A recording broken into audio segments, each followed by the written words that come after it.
Hey guys, so in today's video, we're actually gonna talk about using Filmist. And today we're gonna look at using Filmist in Lightroom and just the nuances of it. It's so easy to use. It really is kind of point and click, but at the same time, you're not locked in. There are mod presets. So if you apply a film look and you say, well, I still need more saturation for the visualization I'm going for, you can apply a modifier for it. There's tone modifiers. And so there's some simple manipulation tools, but we're also gonna look a bit today at what's under the hood in Filmist so that when you apply a film look, if you wanna make it your own and if you wanna tweak it and adjust the color, how do you do that? And how do you make that easy? Filmist is really complicated. And mostly it's complicated with how it handles color. And we're pushing to the limits what our raw processors can do so we can get these beautiful film looks. So today I'm gonna show you just kind of how to use Filmist on the basic level, which is really easy. And then we're gonna look at a little bit about how you can manipulate and edit the looks if you want to make it something different to make it unique. So you see I have Filmist loaded here and installed. If you haven't installed Filmist, in the latest CC versions of Lightroom, you can just do it with the plus icon right up here at the top of the presets panel, import presets. And most of the time these days, you can actually just select the entire zip file that you downloaded with the pack of presets without even unzipping them. If that gives you trouble, there's certainly more manual ways you can do it and organize them however you want. But I've been finding that this works pretty well and will actually bring in the Filmist folder. You should have a folder with all the presets in it, nice and organized, not presets just going into the user presets folder. If you have any trouble installing, just go to seimeffects.com/help, and there's videos on installing presets in all versions of Lightroom that show all the different methods, and it's very simple. Assuming you've got those installed, let's jump right in.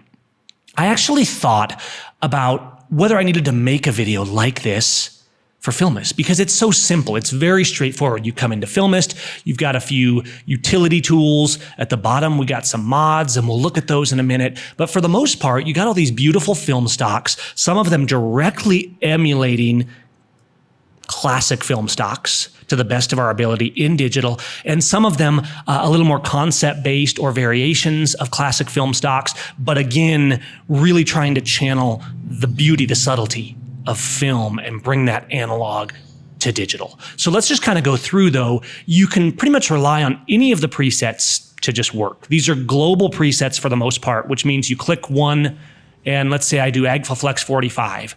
And if I want to switch to something a little more gentle and less vintage, I could just switch over to Agfaflex RSX, and it's just going to change. I don't have to reset the image, but I can reset to neutral up here with this button right at the top if I want to go back to my base state without affecting cropping and dust removal and local corrections and things like that.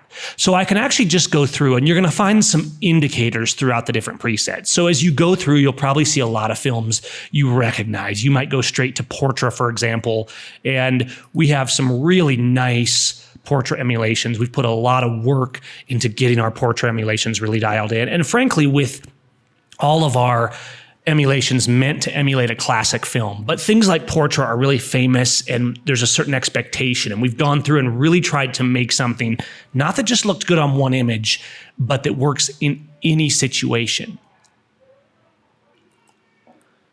So don't just limit yourself necessarily to your favorite stocks, and that's one of the things we've done in Filmist is we've expanded beyond the ordinary. So you can take your Portrait, you can take your Provia, and you can go through and you can get all these looks. You got your Kodachromes and your black and whites and your Velvias and all these classic films. There's a lot of them in here. So most of the films that you're looking for, you're probably going to find in Filmist, but then you'll find something that goes beyond that. And that's where we have, number one, variants of each film. So here's the Fuji Pro 400H. If there's a look and it's named after a specific film, then it's directly seeking to emulate the beauty of that film. If there's a look that's named similar, now we go down because we have these groupings of 3 different looks so that you have a variety in each set. And sometimes those looks represent different original films, like in Portrait, and sometimes they have some variations, some concept variations. So here we have Fuji Pro 400H, which I really like for a lot of things. It's really good for portraits, and it has unusually unique greens for the film era. But then we've gone down and we've said, okay, let's make some concept variants, some different looks based on that look that are maybe a little more subtle, a little more bold. So you'll see the Fuji Pro 400ES. Again, this has a similar grain, it's a 400, but if it has the E, that basically means it's a variant of the original film idea. And then the final letter there indicates things like soft, vivid, or portrait. So if it has an S or if it has a P on it, that means it's a little bit softer, a little more subdued, and it's really going to be good for portraits. V for vivid, X for a little more extreme. And if it uses things like A or B, it's usually just an A-B variant. And if it uses something like D, generally that's an indication of a little bit more dynamic range. And so these are just things that as you use Filmist, if you really want to kind of dial it in and know exactly what's going on, they make it a little easier. But you don't have to fret about these. You don't have to try and remember all this. Just use Filmist, because the goal and the way it's set up here is that you can quickly go through and just get a filmic look that works for you. If you want to go straight to the true film emulations that are emulating a specific film that you love, that's fine. But don't be afraid to try some of the E variants or some of the other ones that are strongly influenced by film but aren't emulating a particular film. For example, the Cineflex trio is very powerful and can look really cool, but it's not based on a specific film. It's based on the concept of cinema films and looks and color grading with that filmic look, but in a very unique way. Now on this, it looks a little extreme, right?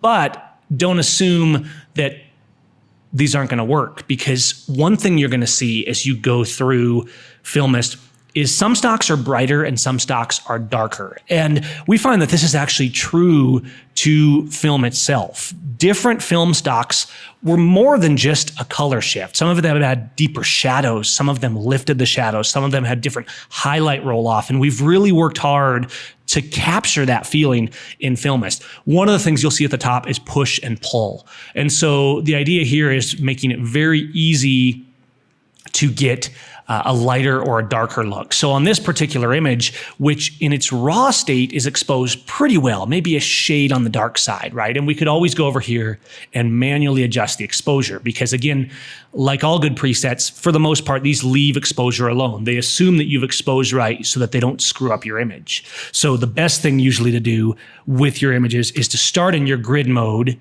You can even start with Lightroom auto settings if you like those, or you can start in your grid mode and just tweak exposure up and down. That's usually what I do, is just dial in the exposure using quick develop. And then once the exposure is good, I apply an effect globally or individually. However, if I apply a stock, let's say, that's coming in a bit dark, maybe Cineflex 58X, right? Really rich, kind of unique, but pretty dark. I'm just going to push this a half a stop up. And what the push tools do is they not only push the exposure up a little bit, giving us a quick access to that, but they also tweak the contrast a little bit to try and emulate the concept of pushing and pulling in the film days. Now, I think 50 is a little too high, so I'm going to leave the contrast, but I'm going to pull this back. And now you can see how this look that seemed a little too much and a little too dark a minute ago actually looks really cool on this image. Let's go to some different images here and just kind of flip through and try some things. Now, there's certainly nothing wrong with using P or S or even portrait on landscape scenes, and you can get a lot of good looks. You'll find that the portrait tools tend to be a little bit more subtle, not pushing the saturation quite as much, which is how it should be. Whereas some of the slide film emulations, the Provia, the Velvia, things like that, you're going to get kind of some unique blends with color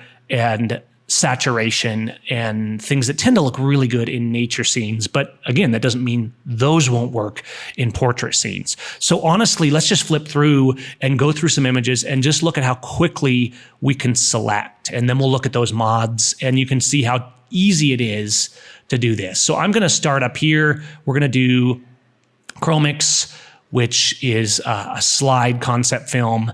And this is really versatile. And you can see what we've done with these trios, where you have a similar theme, but you can get a few different looks. Some might lean a little more towards the yellows. Some might be a little more extreme, like the 60X, and some might lean a little more towards the reds. And so you can choose what works. Let's actually go down here. We have a similar thing going on with X-Chrome, but let's use something like Provia 400 on this. It's really versatile in these kind of situations. Now, at this point, I could go down and I could use the mods. You'll see these down at the bottom. So mobile compensation, for example, is going to soften it up a bit. A lot of mobile images are already really contrasty and punchy, and the problem with a lot of presets is you come in and you apply an effect and it becomes too much. So if you apply a look from Filmist to a mobile image and it's too much, just try hitting the mobile compensation, and that way you retain the color and the look of the film while bringing it back down a little bit. And you can use this on any image, but it's geared towards your mobile images.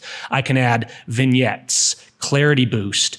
A lot of the filmic looks are fairly neutral in clarity. And of course, there's differences. Some films were softer, some films were a little harder, but this kind of punchy, micro contrasty look that we get today was not something that you would generally get from film.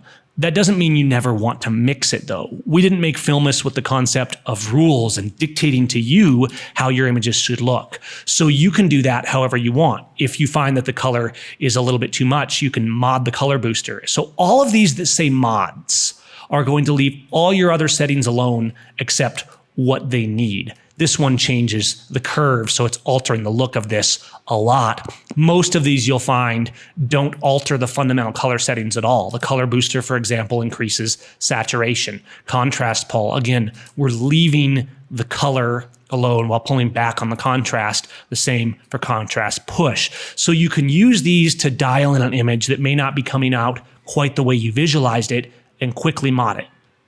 All of that said, don't be afraid to go over here and play with this settings.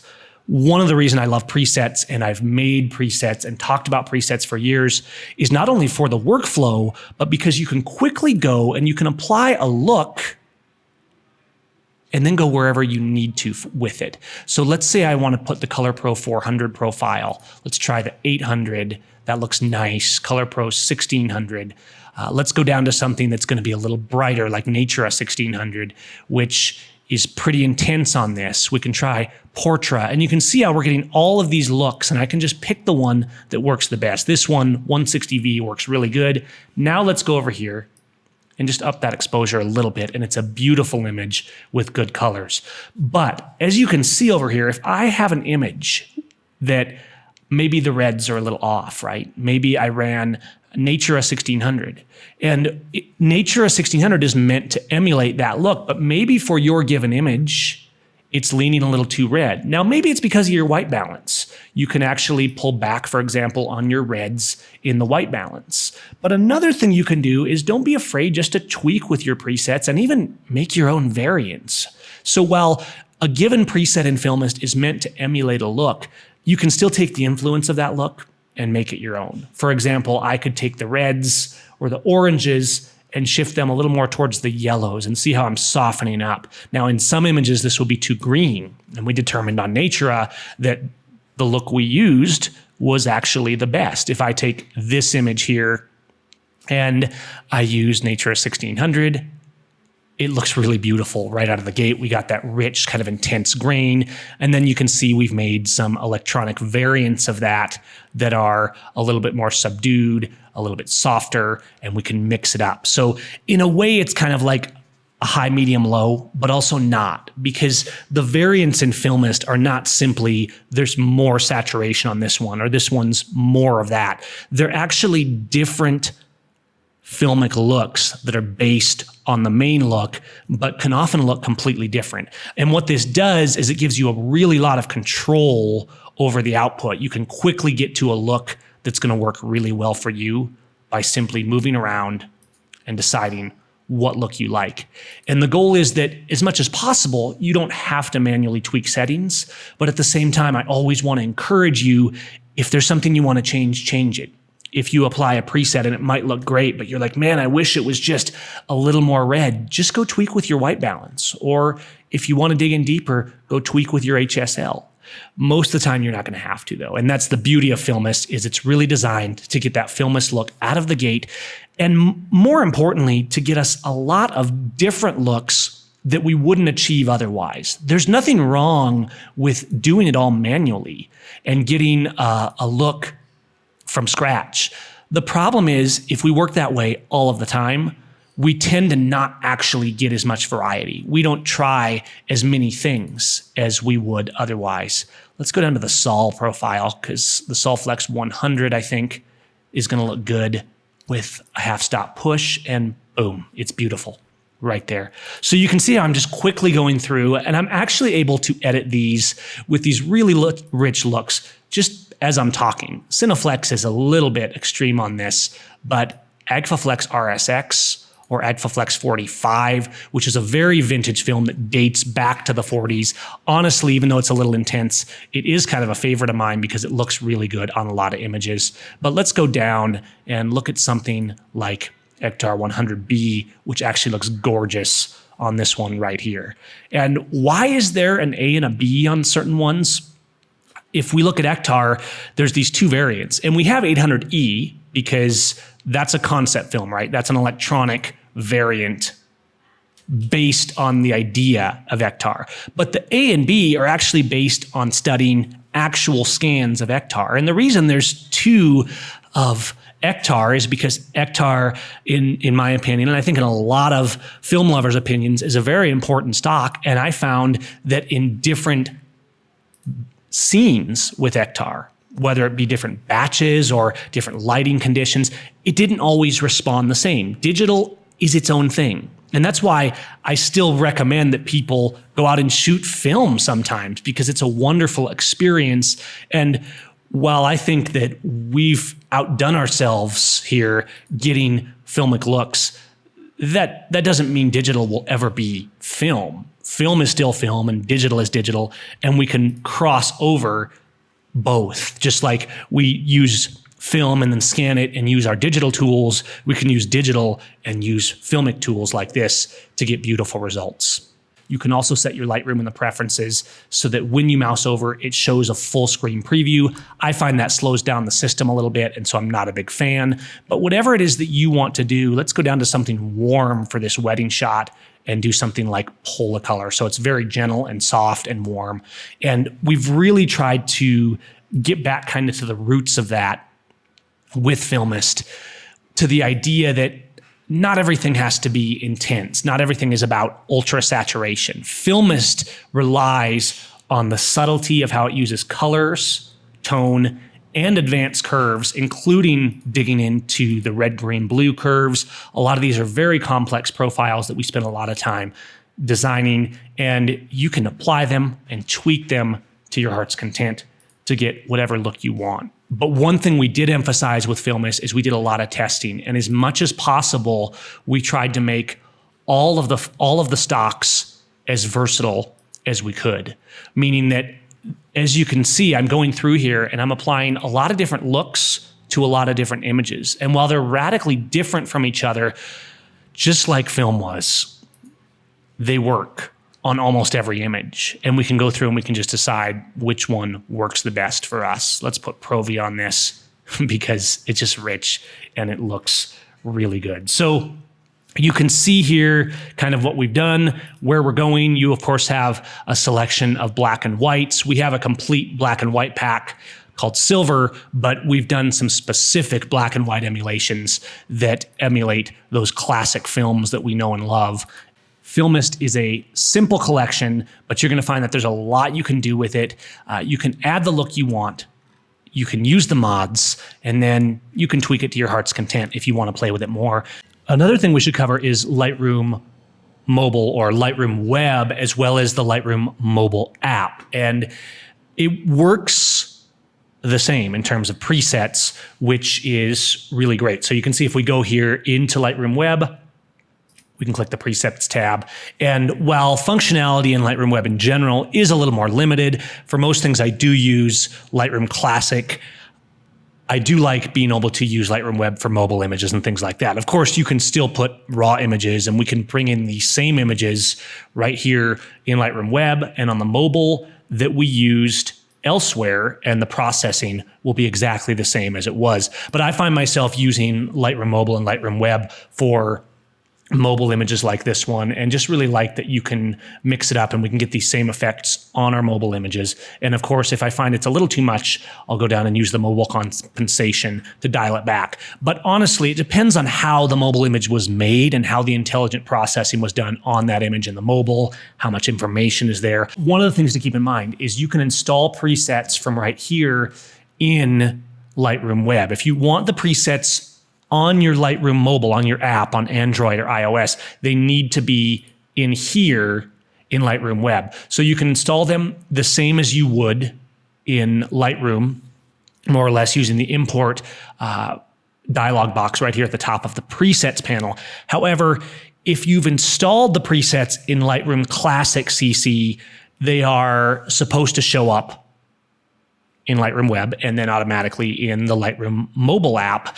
I have found some glitchiness in that lately. So if you find that they don't show up, even though they are the same XMP files, if you're finding they don't show up, you can just install them manually from within Lightroom Web. And then when Lightroom Web syncs to your mobile app, off everything goes, and you will have the exact same presets right on your phone. So there's a synergy there that is really nice and really versatile, that we can have the presets in Lightroom Classic, Lightroom Web, and on our mobile phone and be getting those same filmic looks. Now, you want to make sure that you are syncing everything between your devices. You can see here that I have Lightroom Web on my PC. I have Lightroom for iOS and Lightroom for Android, and all of those are syncing. So once you have the presets, if they're in Lightroom Web on your desktop, they should be syncing to your mobile. And you'll see here that if we go over to the mobile device, we can actually just pop right in here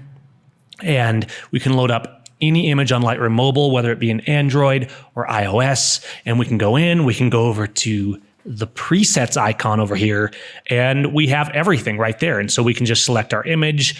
We have all the editing tools of Lightroom Mobile combined with the convenience and the richness of being able to apply our presets right here. So really cool that we have Filmist in Lightroom Classic, Lightroom Web, Lightroom Mobile, and of course, even in Capture One, and we have that synergy between all of those. It just makes life that much easier. So play around with those on Lightroom Mobile as well, because they can do some pretty magical things for your mobile images. Okay, guys, hope you enjoyed that. I hope you're loving Filmist as much as I am. It's a product that is a passion for me that I'm really excited about, that we finally got that analog look on digital in a way that I can truly be proud of and say, yes, this is Seim's Filmist. And it just works. And I hope this video helped you. Let me know if you have any questions. That's what we're here for. And tell your friends about Filmist. It doesn't need to be a secret, because there's nothing secret about the 80s. I want to know what love is. I want you to show me.